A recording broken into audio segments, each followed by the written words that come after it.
Mulai dari menyampaikan makna logo gajah PSI padahal bukan struktur jabatan hingga menyebut akan bekerja keras untuk PSI, Joko Widodo berpidato di hadapan para kader PSI. Namun di tengah gegap gempitanya arahan itu, Jokowi masih belum mau menerima pinangan PSI menjadi kader. Sungguh kontradiktif. Maka kita akan membahas makna dari arahan Jokowi di PSI bersama Guru Besar Komunikasi Politik Universitas Gadjah Mada Nyarwi Ahmad. Selamat malam Pak Nyarwi. Malam, Diana. Pak Nyarwi, ini kita sudah terbiasa ya sulit menerka langkah Joko Widodo karena ucapan dan perbuatan seringkali tak sesuai. Kalau bicara soal akan bekerja keras untuk PSI, menurut Anda itu bentuk keseriusan atau hanya sosok Jokowi yang sedang tidak ingin kehilangan penggemar berat dalam hal ini konteksnya adalah PSI?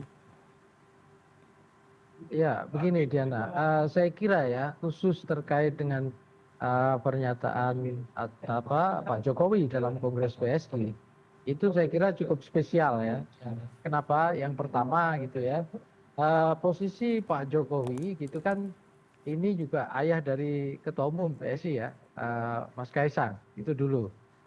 Saya kira juga itu apa namanya sebagai bagian dari keluarga gitu, saya kira juga komitmen dan lain-lain itu saya kira cukup besar. Itu yang pertama. Yang kedua, keberadaan Pak Jokowi sebagai mantan presiden itu juga membutuhkan gitu ya jaring pengaman politik, dan jaring pengaman politik ini kan saya kira yang paling real hari ini itu adalah salah satunya yang jelas-jelas ini ya itu PSI gitu ya.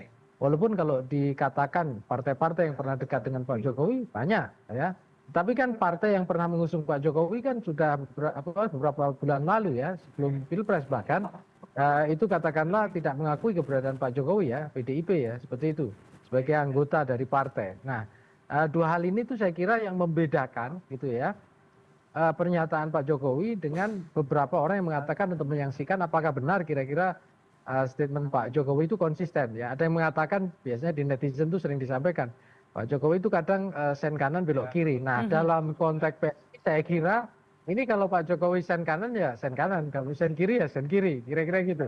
Tidak mungkin sen kanan belok kiri, kira-kira gitu. Diana.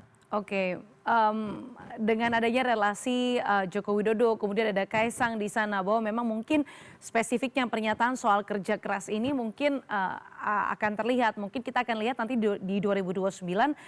Tapi saya juga tertarik dengan pernyataan Anda, Pak Nyarwi, ini soal bahwa sebenarnya ada banyak partai politik yang cukup dekat dengan sosok Jokowi. Sebut saja misalnya Golkar, kemudian ada PAN juga yang cukup lama begitu ya berinteraksi, dalam hal ini adalah Ketua Umum dari Partai Amanat Nasional sendiri, Zulkifli Hasan, yang juga punya hubungan dekat dengan Joko Widodo.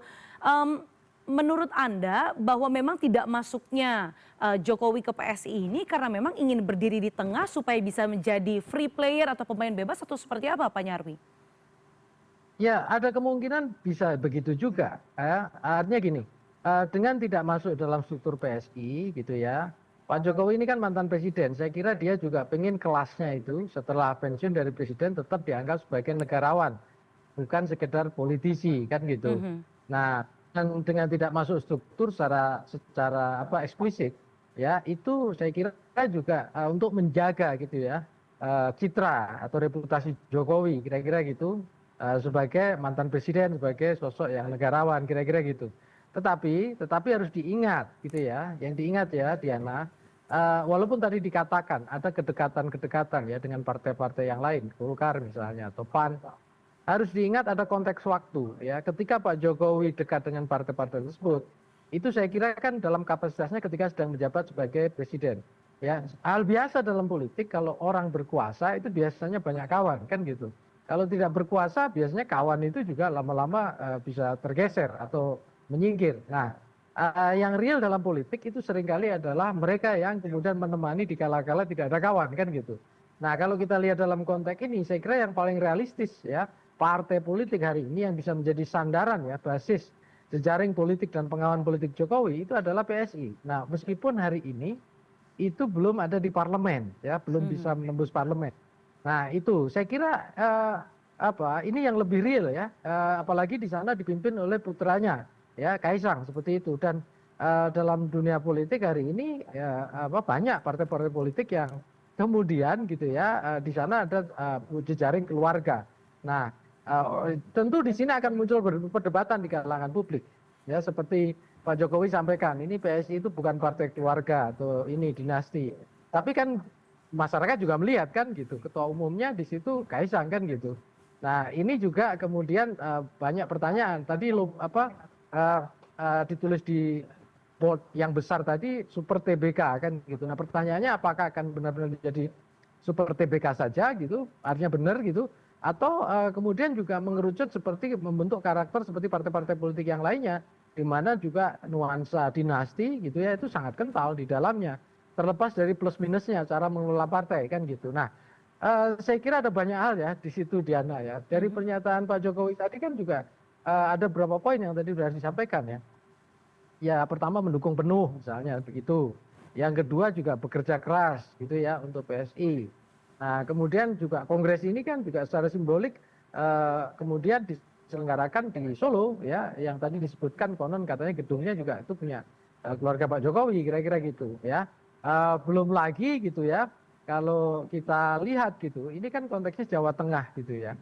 Makanya kan ada beberapa misalnya yang kemudian menerka-nerka gitu ya. Ini PSI sudah berubah simbolnya gitu ya, gajah gitu ya. Nah, pertanyaannya apakah nanti dengan penguatan PSI misalnya, dan ini di Jawa Tengah khususnya yang dikenal sebagai kandang banteng gitu ya, apakah kandang banteng akan menjadi kandang gajah? Nah, itu kan pertanyaan-pertanyaan yang saya kira juga menjadi kerisauan ya, terutama biasanya kader-kader PDIP yang di bawah gitu ya. Dan kita kemarin kan melihat dalam konteks Pilpres gitu ya, PDIP di Jawa Tengah kan calonnya kalah telak. Dalam konteks Pileg memang masih menang gitu ya, tetapi kan suaranya juga menurun kan gitu. Nah, dengan adanya PSI gitu, saya kira di basis segmen pemilihnya itu sangat beririsan sangat kental ya, antara pemilih yang juga kemungkinan memilih PSI dan juga penggemarnya Pak Jokowi dengan kemudian para pendukung yang ada di PDIP, PDI Perjuangan kan gitu. Yang ini saya kira menjadi PR gitu ya, menjadi tantangan tersendiri ya. Walaupun saya yakin ya banyak kader-kader PDI Perjuangan di Jawa Tengah itu saya kira tidak risau dan tidak gentar ya, terutama kader ideologis. Tapi juga harus diingat gitu ya, segmen kader ideologis itu kan di dalam banyak partai makin hari itu jumlahnya kan makin menurun, makin tergerus ya. Sementara posisi apa istilahnya yang kader-kader yang tidak ideologis itu mungkin lebih banyak. Ya, pemilih yang tidak ideologis juga lebih banyak di situ jumlahnya. Dan peluang partai-partai baru itu seperti PSI itu saya kira juga selalu terbuka di sana. Kira-kira gitu Diana. Oke, ini artinya mungkin kita bisa menantikan ya Pak Nyarwi ya soal banteng lawan gajah ini, meskipun gajahnya saat ini mungkin belum kuat, bijak dan besar seperti yang diinginkan oleh PSI begitu ya dengan mengambil logo tersebut. Tapi Pak Nyarwi, saya mau fokus dulu, tadi ada beberapa hal komunikasi simbolik begitu yang disiratkan begitu ya oleh dengan adanya pemilihan tempat yang konon katanya dimiliki oleh keluarga Jokowi, kemudian ada disebutkan Super TBK, kemudian anak bungsunya ditaruh menjadi ketua umum. Apakah ini artinya sebenarnya ada tanda-tandanya Jokowi ingin memulai terah Jokowi? Karena kita kenal ada terah Pak Karno, kemudian ada terah keluarga Cendana begitu. Apakah ini artinya akan menjadi dimulainya terah keluarga Widodo? Ya, itu sangat mungkin sekali ya Diana. Kenapa? Pertama, PSI ini kan disebut partai Super TBK. Artinya cara mengelola partainya kan mirip kayak perusahaan. Ya kan? Tuh. Artinya kalau perusahaan ya siapa shareholder yang paling besar? Kan gitu. Begitu shareholdernya masuk ya, misalnya di sini keluarga Pak Jokowi masuk gitu ya. Tentu di sana artinya punya suara dan punya peran yang besar gitu ya dalam menentukan arah dan orientasi partai kan gitu. Nah, cuma pertanyaannya kan partai politik itu nggak bisa 100% sebagai organisasi politik. Itu akan bisa dimanage 100% sama dengan institusi perusahaan kan gitu. Bahwa di dalam, saya kan belajar marketing politik ya. Di dalam marketing politik misalnya itu terjadi proses market oriented, terjadi proses penetrasi ke pasar, market intelligence dan seterusnya, profesionalisasi juga dalam pengelolaan partai. Itu sangat mungkin terjadi gitu. Tetapi balik lagi, kadang-kala dinamika pasar politik pemilih khususnya itu nggak bisa sama persis dengan seperti menghadapi pasar dalam arti komersial ya di sini. Nah, Itu satu sisi gitu ya. Sisi yang lain mungkin tetap saja ada peluang. Kenapa misalnya PSI itu memberikan ruang besar kepada keluarga Jokowi?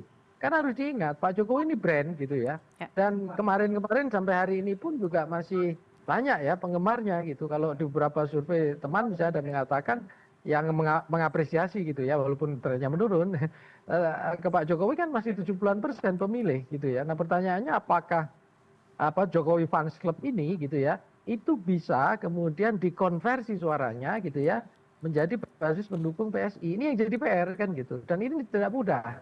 Ya masih ingat ya, dulu Pak SBY itu kan punya SBY Fans Club kan gitu. Tetapi pemilu-pemilu awal juga, Partai Demokrat kan juga tidak bisa tembus lebih dari 8%. Kan gitu.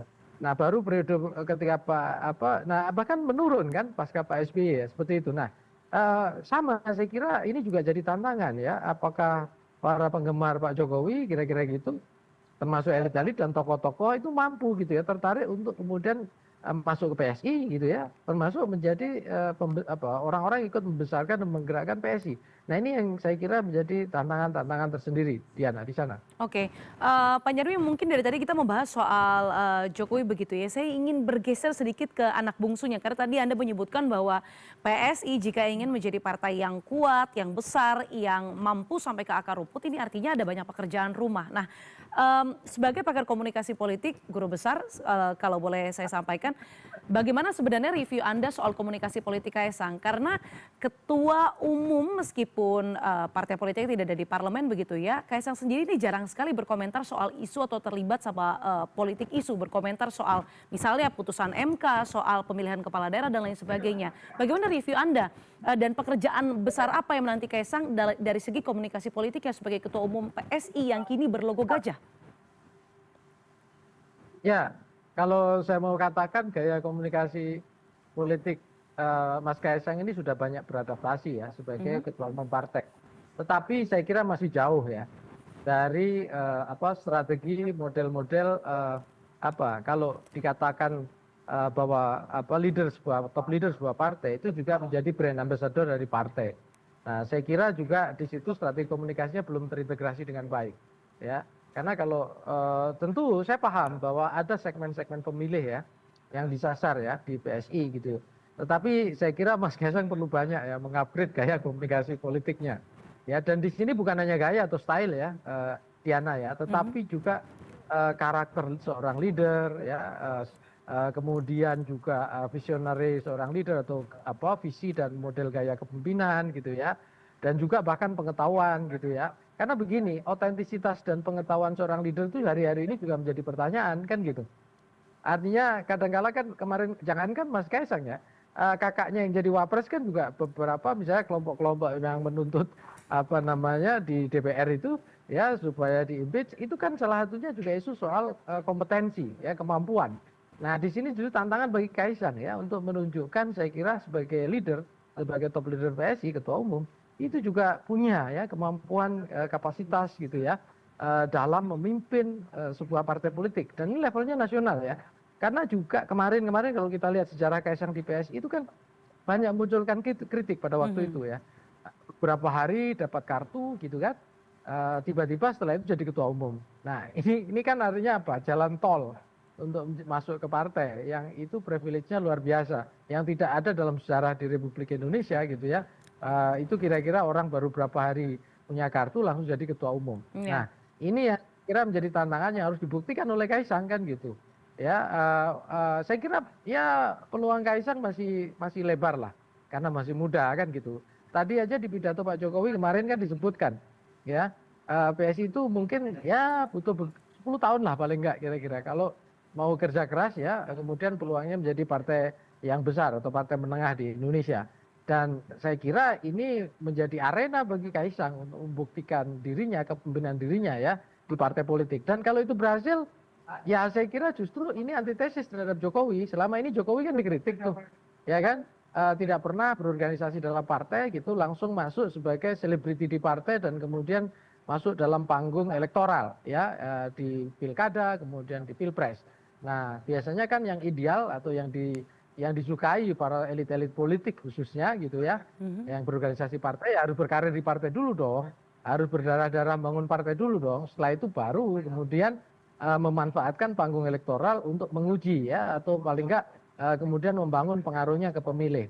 Nah, di sini saya kira momentum Kaisang gitu ya untuk membuktikan dirinya di situ ya, apakah PSI gitu ya nanti lolos ke parlemen, apakah PSI juga makin membesar gitu ya, atau sebaliknya gitu ya. Nah, tadi kan Pak Jokowi juga mengatakan kan akan kerja keras, akan mendukung penuh. Nah, di sini seberapa itu bisa diwujudkan ya. Di sini kan apa, dalam konteks partai politik itu betul, politik hari ini tidak bisa lepas dari sumber daya ya, termasuk sumber daya finansial. Ya. Tapi saya kira itu bukan segala-galanya ya. Politik juga ada seninya ya, komunikasi politik juga ada seninya. Yang nggak bisa kemudian apa namanya hanya mengandalkan hal-hal yang sifatnya matematis. Misalnya saya kira juga apa, seorang leader itu sangat menentukan ya. Ya. Memang selama ini saya lihat ya apa ya, PSI ini kan banyak tokoh ya, tokoh populer maksud saya. Tetapi kan belum punya daya magnetik yang kemudian bisa menjadikan simbol partai, brand partai, dan juga daya tarik apa ke pemilih. Nah, saya kira ini PR sekaligus menjadi tantangan bagi Kaisang. Mampu nggak Kaisang sendiri itu ya sebagai daya tarik atau daya magnetik ya untuk orang-orang memilih PSI. Atau sebaliknya ya masih mengandalkan brand Jokowi ya, yang kemudian nama besar Jokowi akan apa selamanya atau dalam beberapa periode tahun ke depan akan menjadi asetnya PSI yang paling berharga. Baik. Ya, ini menjadi tantangan serius ya, Diana. Pas kali ini ya Pak Nyarwi ya, kita sedang mereview gaya komunikasi politik seorang Kaisang Pangarep. Kemudian saat ini juga di Solo, Jawa Tengah, di acara penutupan Kongres PSI, Kaisang Pangarep juga tengah hendak ataupun menyampaikan pidatonya di hadapan para ketua umum yang mungkin saja datang. Ini mungkin salah satu magnetnya saat ini masih di Joko Widodo sebagai Presiden ke-7 Republik Indonesia.